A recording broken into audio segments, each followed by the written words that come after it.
Всем привет, дорогие друзья! Мы подведем небольшой итог двухмесячной нашей работы. Не так много машин, можем перечислить их по пальцам. У нас было Peugeot, который мы поменяли на Jeep Liberty. Выпуск вы посмотрите, а если не смотрели, вот тут ссылочка. Jeep Liberty мы и сделали. Мы его не меняли, мы его продали. У нас еще был Suzuki, который мы поменяли на Rio.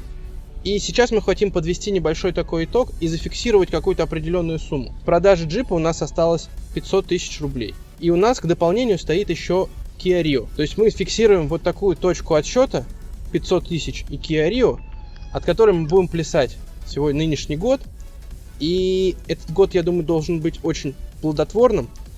Мы не выбрали пока себе цель и мечту, какую мы хотим и что мы на вырученные деньги мы купим. Вот. Но с сегодняшнего дня мы начинаем вести счет. Сколько на что мы потратили, и конкретно в каждом видео будет показано, сколько мы заработали. Это, я считаю, что будет наглядный пример поставить мечту, цель и за год ее воплотить в жизнь.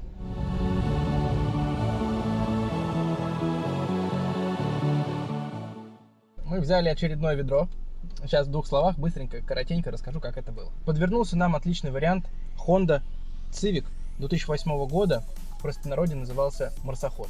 Красненького цвета, 1.8 на роботе. Вариант нам предложили, сказали, что машина стоит просто на улице. Вчера она ездила, сегодня она уже не едет. Проблема с коробкой. Мы руки в ноги и погнали делать быстренько диагностику. Сделали, робот отъехал. Алло, договорились, 230 тысяч рублей. Дзынь. Мы ее забрали. В этот же день мы ее начали разбирать.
Демонтаж требует жертв. Да, Кирюх? Все можно заклеить, я знаю. Что нельзя заклеить? То можно запаять. Что нельзя запаять, то можно выбросить. О!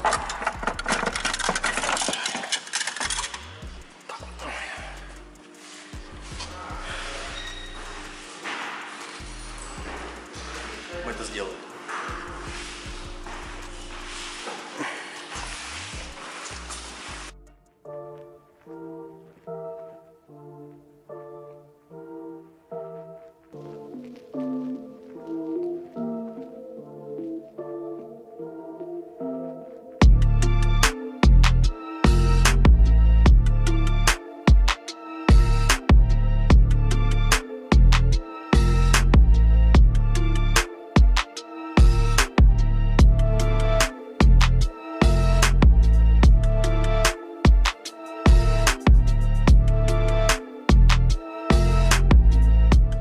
На данный момент, когда мы забрали машину, мы видели в ней только одну проблему, что она просто не едет. Разбирались, пришлось в итоге поменять актуатор, который нам обошелся в 20 тысяч рублей. У нас пока все в минус идет, только в минус, никакого плюса. Буквально это было одно из самых быстрых решений этой проблемы. Поскольку какой-то был застой, мы все это делали настолько оперативно, и такое ощущение, что нас кто-то подгонял палкой. Актуатор мы нашли за один день. На следующий день машина уже поехала. И вот в этот момент у нас появился шанс осмотреть эту ласточку с ног до головы. Нам достался очень интересный аппарат. За 230 тысяч рублей мы ее забрали. Ну и забрали с огромным багажом того, что нам нужно решить. Кузовня – раз. Зеркало сломанное – два. Основная проблема, что она просто не передвигается, потому что умер робот – 3. Стучащая рейка – 4. Ну и в целом как бы химчистка, маленькая полировка, и это уже какие-то мелочи, я даже загибать пальцы не буду. Все знают, что у этих машин есть проблема. Это электрическая рейка. И естественно, что мы же не могли на нее не попасть. Ну, как понимаете, да? 24 850 рублей. Дзынь.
Так, как в спорткаре, да? Надо сперва повернуть, нажать. Знаешь, как это непривычно? Всегда думаю, сейчас ты ключик провернешь и заведешь. Это когда первый раз я в такую Хонду садился.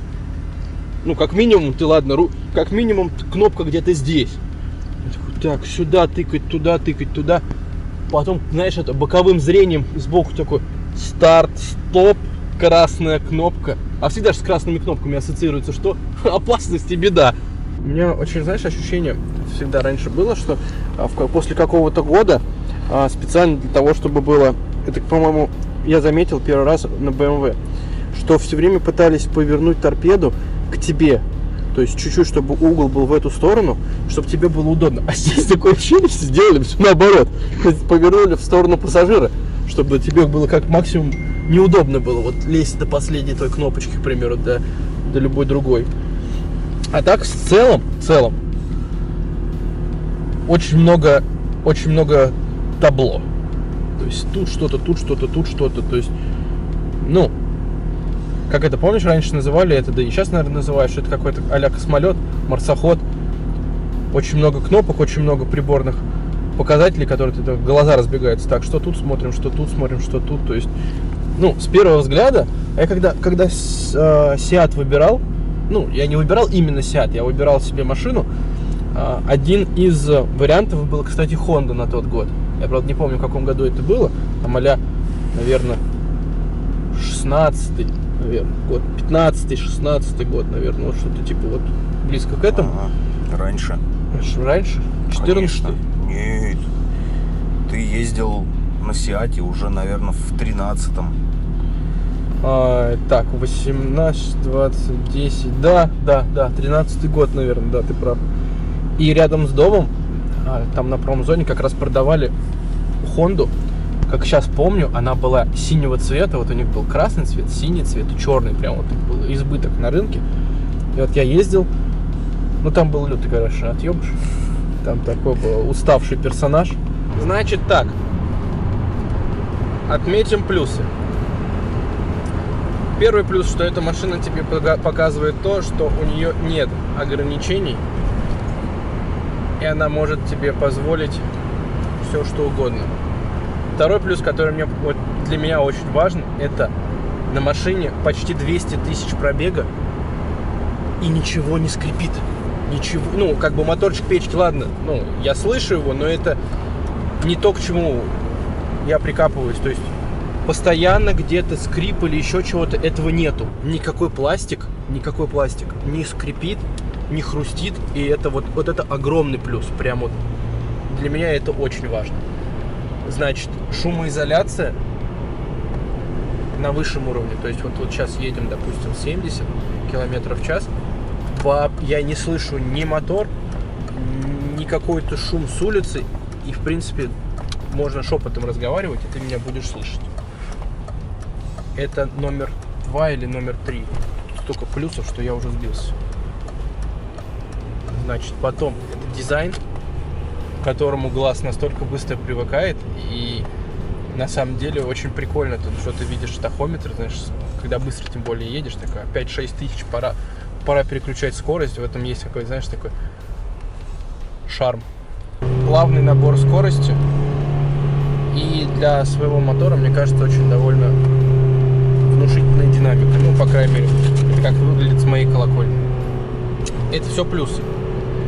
Есть один минус, который, ну, напрягает. Но с этим ничего не сделаешь. Это работа робота. То есть вот эти рывки с первой на вторую, с второй на третью. Естественно, как ты пытаешься это контролировать, я думаю, что на низких оборотах это будет немножко меньше чувствоваться, но все равно это есть, и как бы это можно отнести к минусу.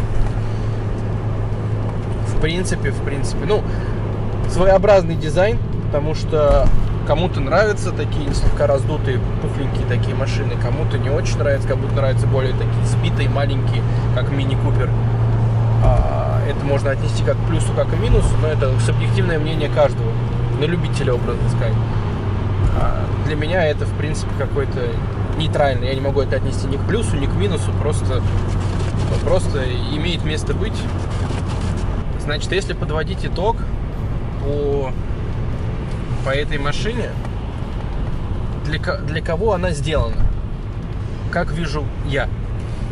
Это не супер вместительный там автомобиль для того, чтобы тебе перевозить все вещи из дома на дачу, но для своего класса, то есть довольно вместительно, поэтому вот опять дернулось. Поэтому для поездок на дачу чисто маленькой семейной компании, где уже все переведено, плюсик, окей, имеет место быть. Для городского режима, то есть где тебе надо паркануться, где маленькое количество парковочных мест, где тебе надо в какую-нибудь дырку залезть, супер. Для городского автомобиля еще один плюсик. Подошла бы, чисто мне как кажется. Для людей от 20, мне кажется, ну, до 30-35 лет, которые любят выделяться из общего потока, то есть, ну, с такой внешностью, и для них это будет оптимальный вариант. Переместились мы назад. Я не двигал никуда переднее сиденье, как вот я сидел, как мне было спереди удобно, так я оставил. Места тут, ну, реально очень много.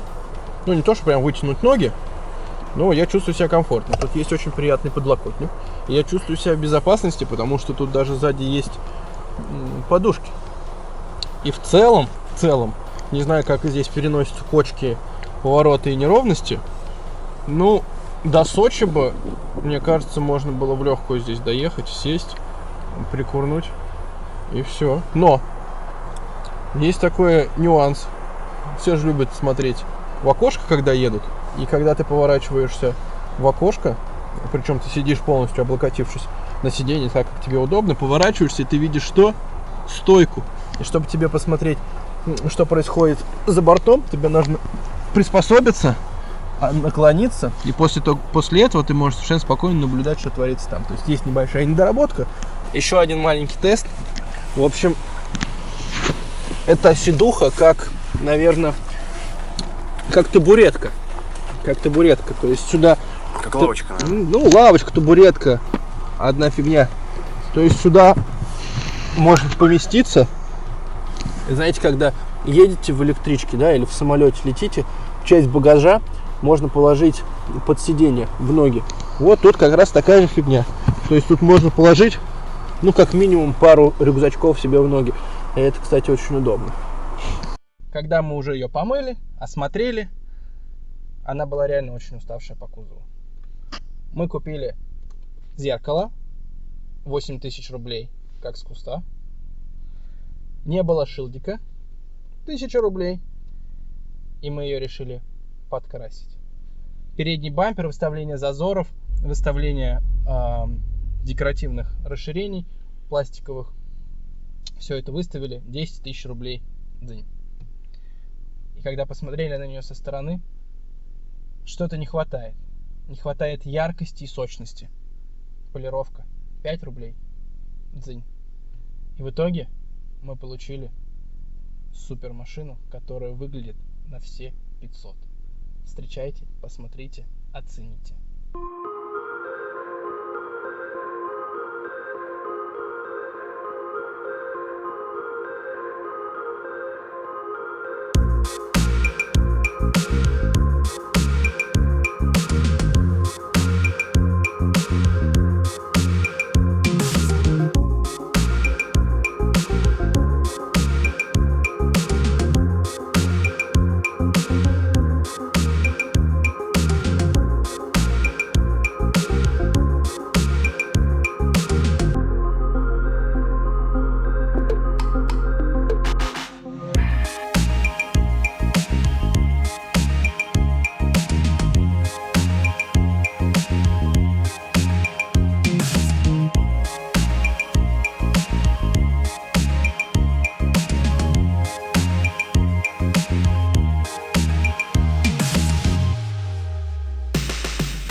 В общем, если подводить цифровой баланс, у нас получилась машина стоит 230 000 рублей.